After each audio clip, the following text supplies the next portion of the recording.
Hello and welcome to the TentWeavers. We have a very special episode tonight. We are talking about our new name, our new format. We've had a few great episodes. We're tweaking things a little bit because of the way those conversations have gone. And so I'm joined with no guests today. We have our panel of co-hosts, and we're going to talk a little bit about our new name. You just saw it. It just popped up, the TentWeavers. What is that? What does that mean?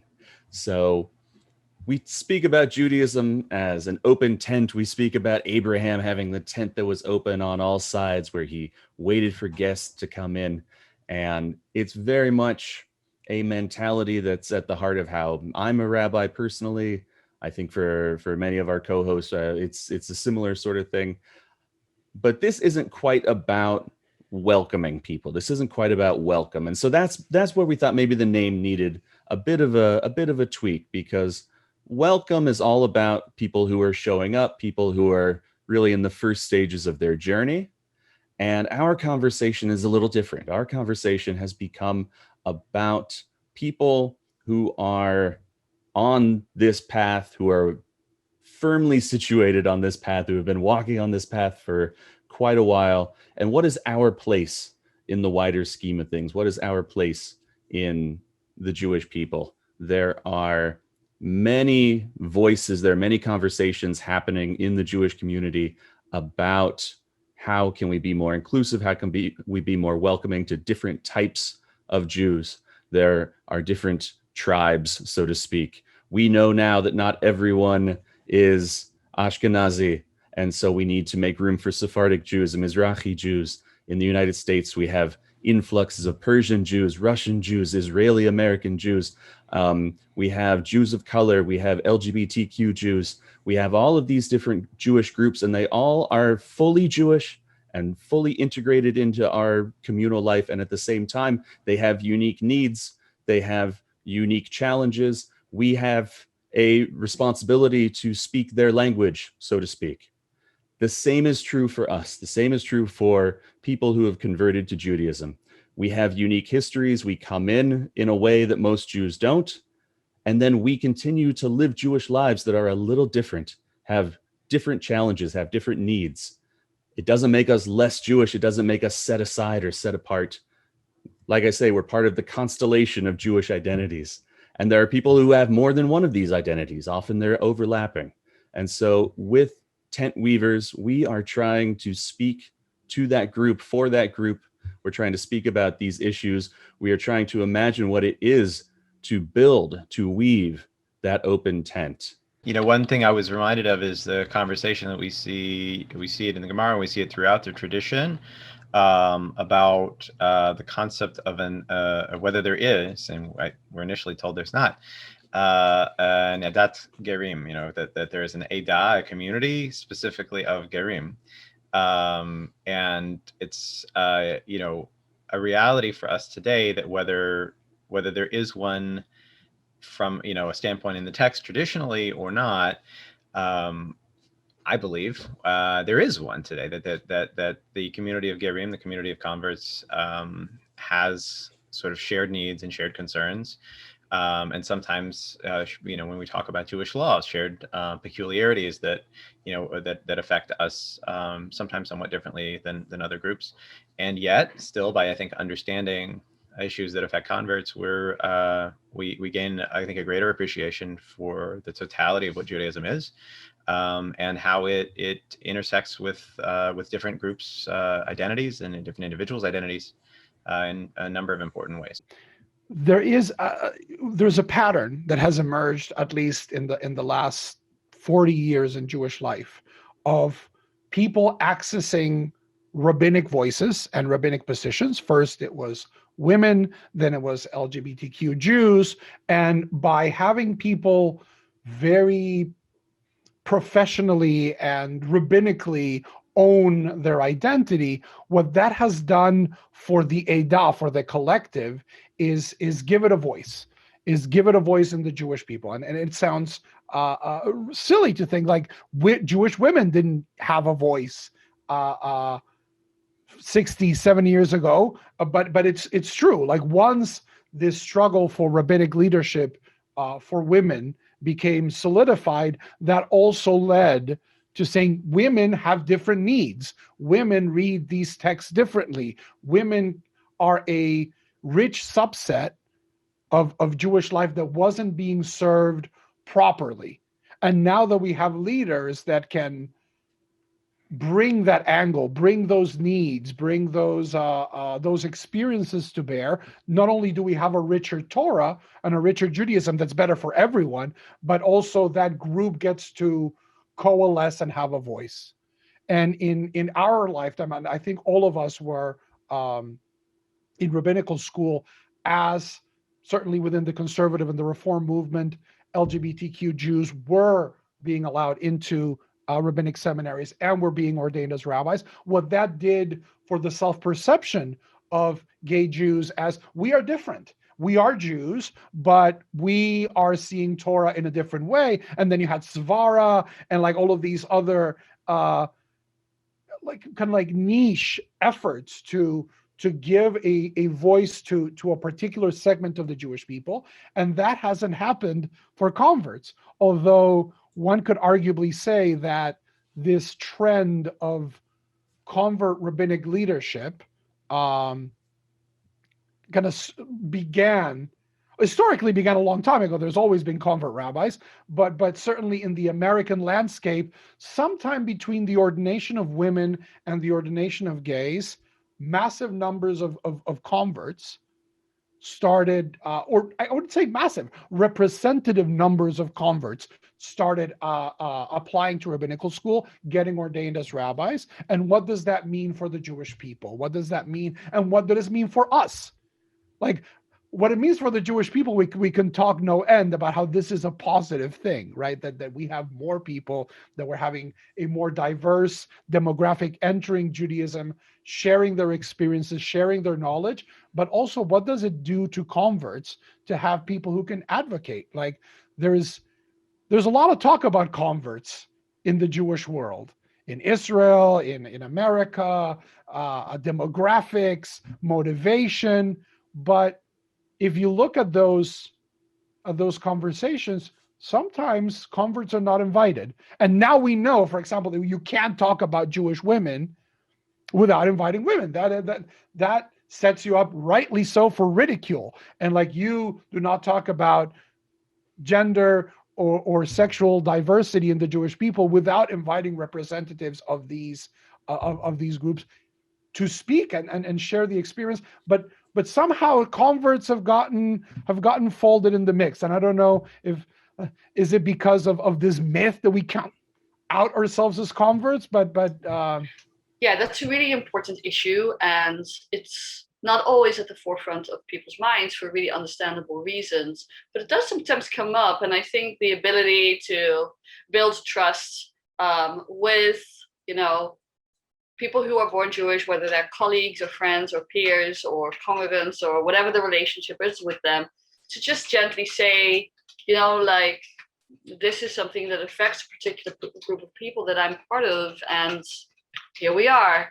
Let's broaden the conversation. Let's broaden the tent. I had this happen to me professionally, and this is actually a story with a really happy ending, because I reached out to this person who was a colleague of mine about that exact issue. And I was quite nervous about it because no one likes receiving tochacha, no one likes receiving rebuke. I don't like it either, no one does. That's just normal human nature. And this colleague, who I'm not going to identify, obviously, was the picture of grace. He was so kind and so receptive and hearing me completely. And it actually led to an amazing series of conversations on conversion and the future of conversion to Judaism. And it was just a really good example of how, for some people, it's just really a blind spot, and it's, or it just hasn't come up before, or it isn't really part of their lived reality. And all they need is a little bit of a nudge to do that. So it doesn't always have to be strident in that way. It was just like, hey, I happen to be a convert. I'm noticing that this isn't a topic that should address, converts as a group. Would you like someone to be a speaker on that as well? And it worked out great. So that was a really hopeful story. And I really look forward to collaborating with this colleague on further projects. I think there's a sense in which the broader Jewish community, and we ourselves have this sense that number one, that being a convert is unusual, is exceptional. I guarantee if you pull, find 5 of your closest Orthodox friends and ask them if they have any converts in their family. I mean, if they're going to tell you honestly, yeah, somewhere there's somebody who's converted. There's no, I don't think there's a single family out there that doesn't have someone there who ultimately came to Judaism later in their life than just being born into it, and that, I mean, and going beyond, of course, issues where there's someone who's got a Jewish parent, but they convert because they're patrilineally Jewish and not matrilineally Jewish. So I think that some of it is just sensing, feeling that it's weird, that it's unusual. And some of it is probably, as you named, like the sense of like, we can't talk about it. We're not supposed to talk about it. But I think there's also just that sense, and part of it because of really both of those things. This sense that our Judaism is somehow attenuated by our being converts, that it's less than true, it's less than pure, it's less than the right way, less than ideal. And I find that in a healthy community, you need both. You need people who look at what you're doing in that community and you say, oh, that looks good. I wasn't brought up in this. I didn't come to this initially, but now I'm looking at it and I want to be a part of this and I want to build this together with you. And you also need people who can be raised in it from within and say, this is worthwhile. I'm not abandoning this. I'm not walking away. And if I feel like as a healthy community, if you're not doing both of those, if you're not doing enough to attract people from the outside that they would want to be a part of what you're doing, but also not doing enough to raise up people who are already inside the community to stick with it, you're missing something. You're dropping the ball somewhere. It all gets attenuated by this terrifying fear that people have of proselytizing, whatever that means. They know we're not supposed to do it. They know Jews don't proselytize. And okay, so like, fine, that we'll just set that aside for now, and we'll say that that's fine. I don't know whether it is, honestly, but we're gonna say, for the sake of argument, we're not supposed to proselytize. When I was in Wichita, Kansas, there was a community of 75, 80 families, and I was doing 6 conversions a year. And then when I got to Chicago, and I started looking around for work, and I ended up founding a community conversion program for the northern suburbs. And I was talking to my colleagues on the North Shore, and they were at synagogues 10 times that size, and they were doing 1 conversion every 2 years. And it just blew me away. And I couldn't figure it out. These were lovely communities. I spent time there. I enjoyed being there. It's not like the demographics of, people in Chicago aren't that different from people in Wichita, but there was just something going on that was keeping the door shut. And I think you're right that, even if we're not supposed to be knocking on doors and that sort of thing, I think it's useful to think that we ought to have an open door. We ought to think that the door is open for whoever wants to show up. And if no one's showing up, then you kind of have to wonder what's going on there. But just to put a little meat on the bones of what you're talking about, Noah, the most recent Pew survey on this subject, 1 in 6 people who identify as Jewish in the United States were not born into it. Now, what that means, you can try to break that down a little more. I think it probably means we need more study. I think it should be an issue that's worth surveying with a little finer grain. We should probably study the study. That would probably, yeah. Do more polls. More statistics solves everything. Well, the problem with statistics is you get really good answers for the questions that you thought of ahead of time. I mean, that's the problem with something like the Pew survey.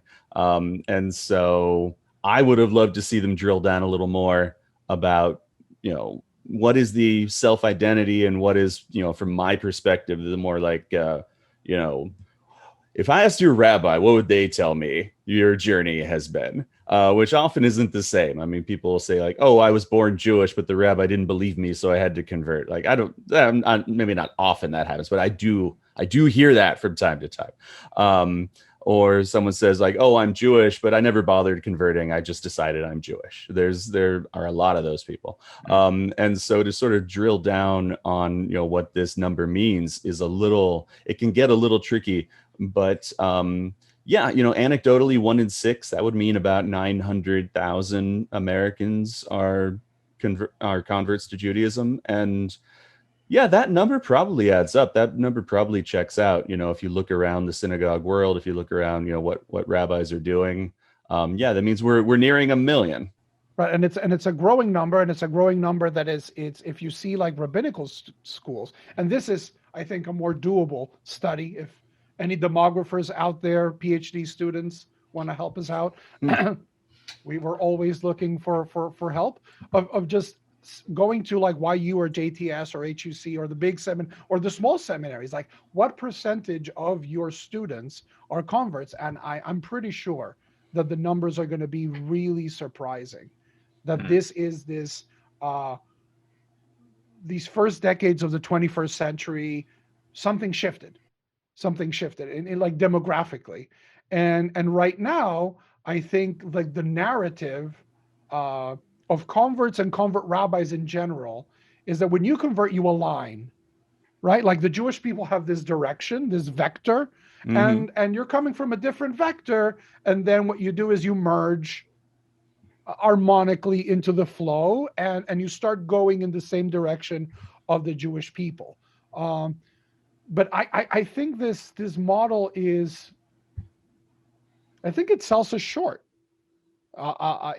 Because then we're all doing the same, and we know that is not what happened. And like if you know history, for example, the Jews got to Morocco, right? And guess what? 3 generations later, their music sounds Moroccan, and their food sounds Moroccan, and their dress looks Moroccan, and it was because there was this process of realigning and readapting, and it was not just, oh, we kept our pure traditions that we were bringing from Spain or from Babylonia or from the land of Israel intact, right? No, like being in a different place causes you to realign, and I think a lot of the vectors of realigning of Jewish people, and it's happening in America, 1 in 6, is that converts are not coming to merge, but converts are coming orthogonally.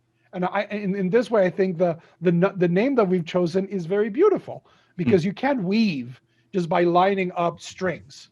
Strings that face the same direction do not make a tent. They do not make a handkerchief. They don't make cloth.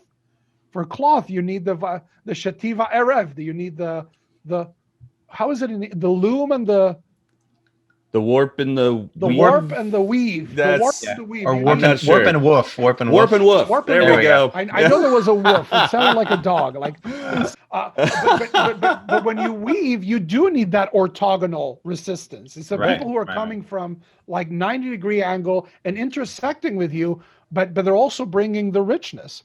And if like, however it is either portrayed positively or lamented, and usually both, like, oh, like Jews are becoming American, and that's great, but maybe too American. And sometimes the missing spot is it's the voices of Americans who are choosing to become Jewish, and or whatever, in whatever context we're doing, in Colombia or Europeans, and they're bringing their own experiences, and that is what gives the cloth, that's what gives the tent its integrity, because otherwise it's not rooted, right? Like the 3rd, 4th generation children of Ashkenazi immigrants are not eating the same foods. They're not speaking the same language. They're not praying exactly in the same way. And a lot of the, for good or for bad, the influences come from like American culture. And here you have people who are in many ways like the negative version, like they're coming robust Americans who are now aligning themselves with Jewish values. So there's a lot that we can learn. There's a lot that converts can teach American Jews, born Jews, about how you balance this. It's symbiotic. I think that is so important. And I also think that convert leaders can have such an amazing role modeling that to people in the community pursuing conversion, because I think it's something that a lot of people feel angst about. And it especially comes up around the December dilemma, right? I had a conversation with a student of mine who has a certain background, again, no identifiers, but a certain background, and was wondering about their Christmas recipes for Christmas cookies and things like that. And I just said, you know what, take them with you, make them Hanukkah cookies or Purim cookies. It's all cool, just own who you are and take that with you. And, it took me a while to get to that place, but I have a very strong and distinct family history and family narrative of which I'm quite proud. And I very openly have woven that into my Judaism and have in turn woven myself into the Jewish people, bringing that unique story. So it's definitely very important. And it's something I think that those of us who have a little more visibility in the community, let's put it that way, can really lead on. And we often forget that that's how a lot of Jewish culture originated in the first place, right? That people brought their external traditions and made them very Jewish. And the glue that held these traditions together has been the Jewish worldview, Jewish ritual, Jewish meaning, the covenant with God, textual study. Pesach is around the corner. This is a prime example of the reinvention of a really important ritual where a non-Jewish custom was made central to it and integrated into it. And now we think no different of it. And of course, talking about the Pesach Seder, which had its roots in the Greco-Roman symposium. I want to say so many things right now. As you talk about that, I think one of the things that one place where I am concerned is, number one, assimilation is not a dirty word, right? Like we need to understand that cultural assimilation is a process that happens. There's no judgment that needs to attach to it. It is simply something that happens, and it happens. Are you saying you don't mind Anglo-Saxons and Normans becoming English? It doesn't bother me. It's also like, look at Israel. Is in Israel today is a significant amount of cultural assimilation that's happened among Israeli Jews in a particular direction. There are ways in which Sabra is born today, right? We just call them Israelis now. Right. We're very different from a Sabra born in 1950. In terms of how they grow up and what they experience, and that's a product to some extent of cultural assimilation. Some of the assimilation, there's some Americanness of things that they've picked up in contemporary Israeli culture, but some of it as well are things that come from Lebanon, from surrounding cultures and also from the things that Olim, people who've made Aliyah, that they bring in. So it happens. It's not and it's bad, it's good. I think one of the things that we run into that is problematic is this sort of anxiety about converts, that people have. Rav Chalbo and others that we see sometimes in Jewish communities in the United States, for example, the sense of people who are born Jewish sort of asking themselves, well, how do I interact? I have this thing, this birthright, that's all I have. And in some ways it's an unclaimed birthright. In some ways it's unarticulated because I don't know enough, or I don't practice enough, or I don't whatever enough to really feel like I own my Jewishness. And here's this person coming into this who doesn't have this background, who doesn't have any of this stuff coming at them. What's wrong with me? They feel so passionate. They feel so jazzed. They feel like they know where they're going. What does that say about me? And I think that is not always happening, but for a lot of people, when there's sort of a reaction against converts or discomfort with converts, that's part of what motivates it, is this sense of seeing other people who don't share the background, who don't share the history, and not understanding why they're there, and you're kind of, not as comfortable with it.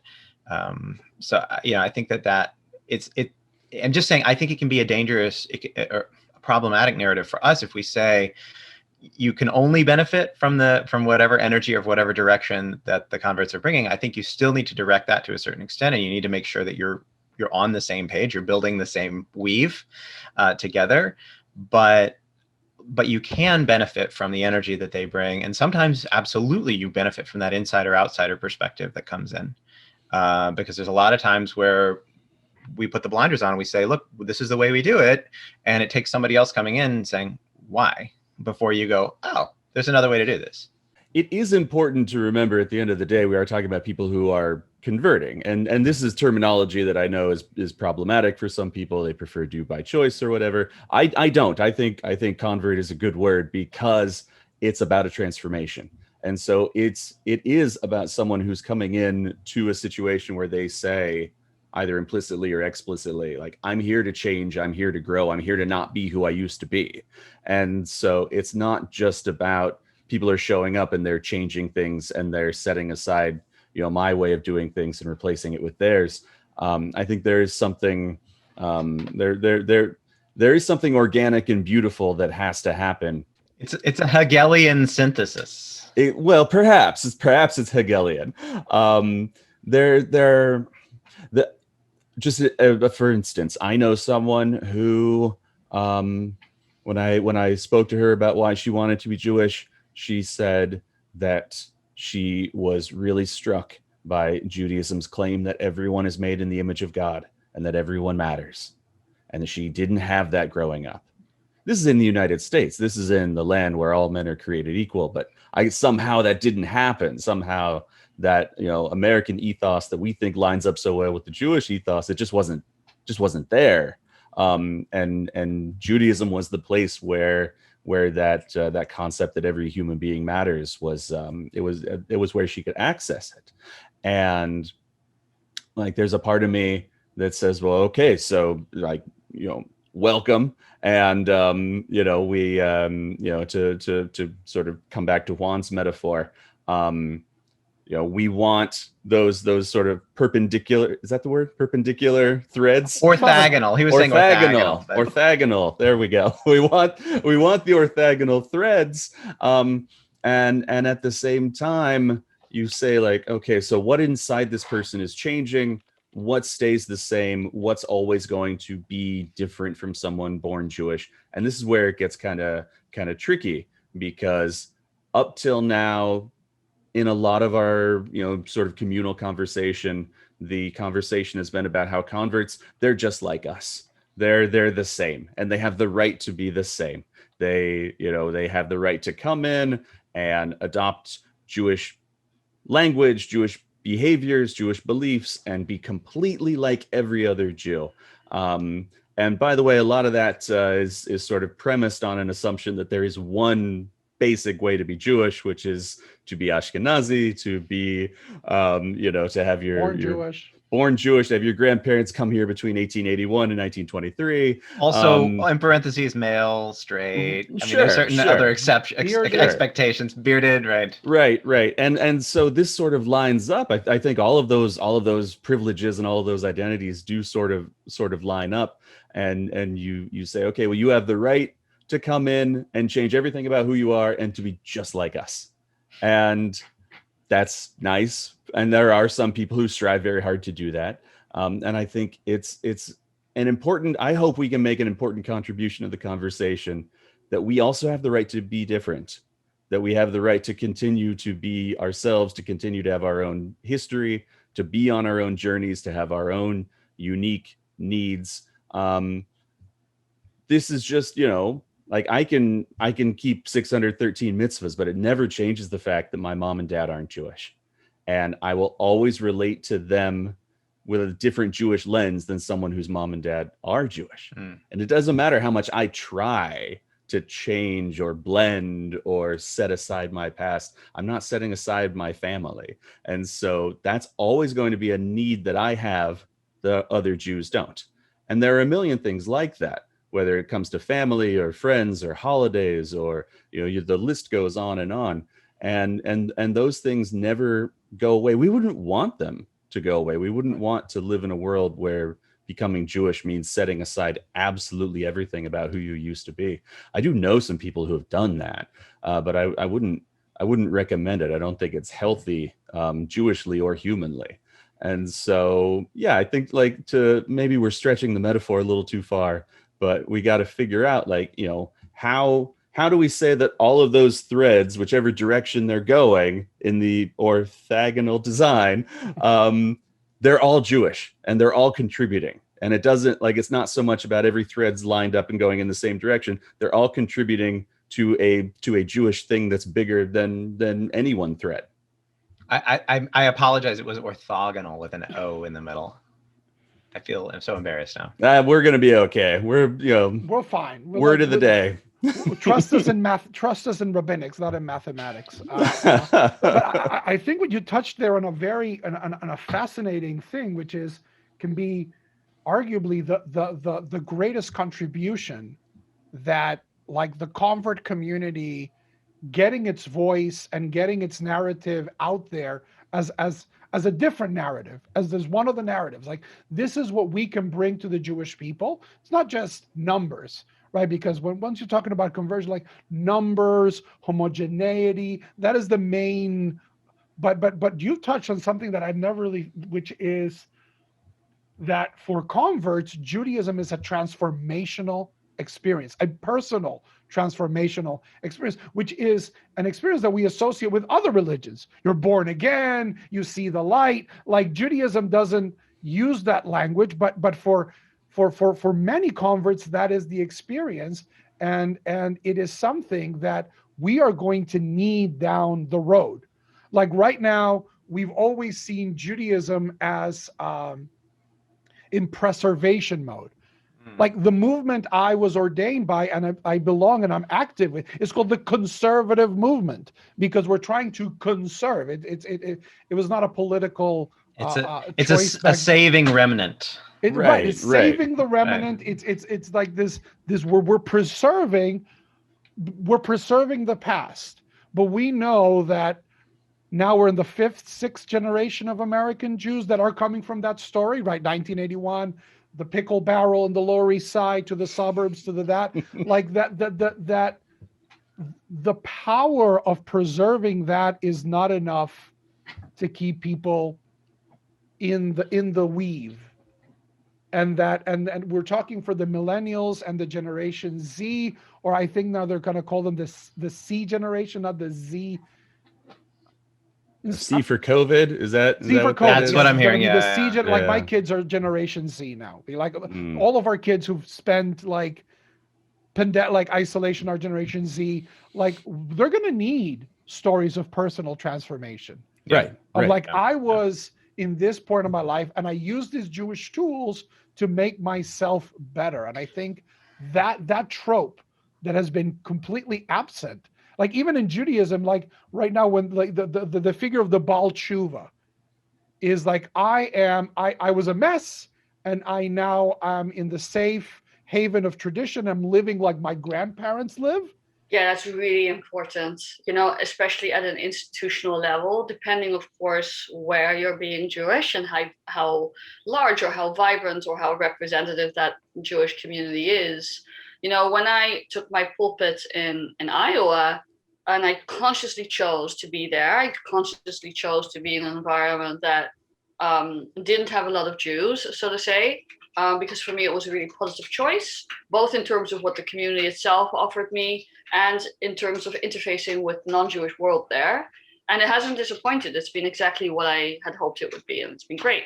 And one of the things I've really introduced to my community is this idea: we are not the periphery, we are the cutting edge.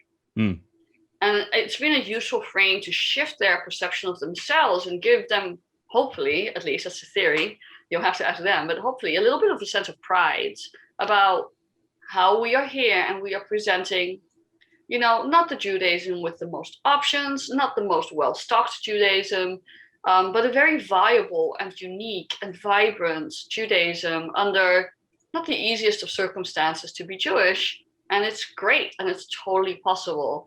And I think that narrative of choice and then switching the frame out has been really helpful. And I had a conversation with the USCJ boards the other day, the board of the United Synagogue of Conservative Judaism, who came to some synagogues in Iowa on Zoom, of course.